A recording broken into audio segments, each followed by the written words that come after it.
মধ্যপ্রাচ্যে যুদ্ধের প্রভাব পড়েছে সারা বিশ্বে। জ্বালানি তেল গ্যাসের সরবরাহ মারাত্মকভাবে ব্যাহত হওয়ায় আন্তর্জাতিক বাজারে বেড়েছে দাম। বিভিন্ন দেশে সরকারকে জ্বালানির দাম সমন্বয় করতে হচ্ছে এবং হয়েছে। বাংলাদেশেও সমন্বয়ের কারণে বেড়েছে জ্বালানির দাম, যার প্রভাব সরাসরি পড়েছে জনজীবনে। বেড়ে গেছে দৈনন্দিন খরচ। সহকর্মী সম্রাট আনোয়ারের রিপোর্ট।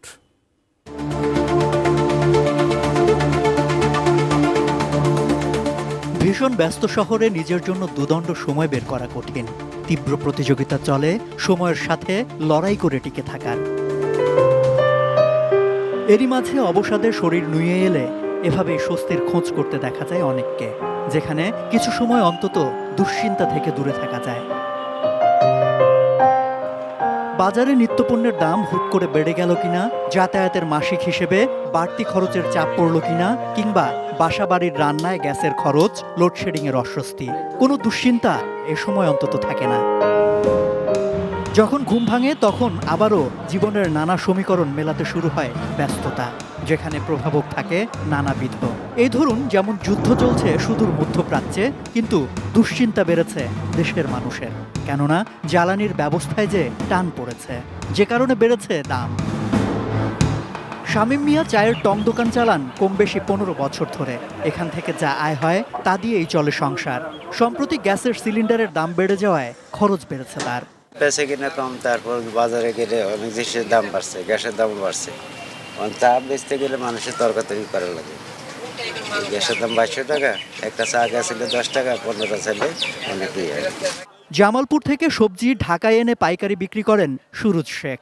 প্রতিদিন 2 থেকে 3 ট্রাক পণ্য আনতেন তিনি। জ্বালানির অপর্যাপ্ততা শুরু হওয়ার পর খরচ বেড়ে যাওয়ায় ইদানিং 1 ট্রাকের বেশি তিনি পণ্য আনতে পারছেন না।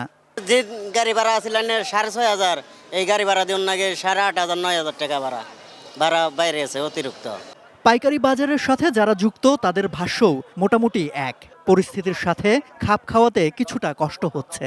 আঙ্গুরে ক্যারেট আসতে গেলে গাড়ি ভাড়া যায় হলো 20,000 40,000 আর 50,000ও যায়, ঠিক নাই। তেলের জন্য ইয়েতেছে। জিনিসপত্র বাজার করতে বলে ওরাও বলে যে ওরা পুরোপুরি মাল পাচ্ছে না।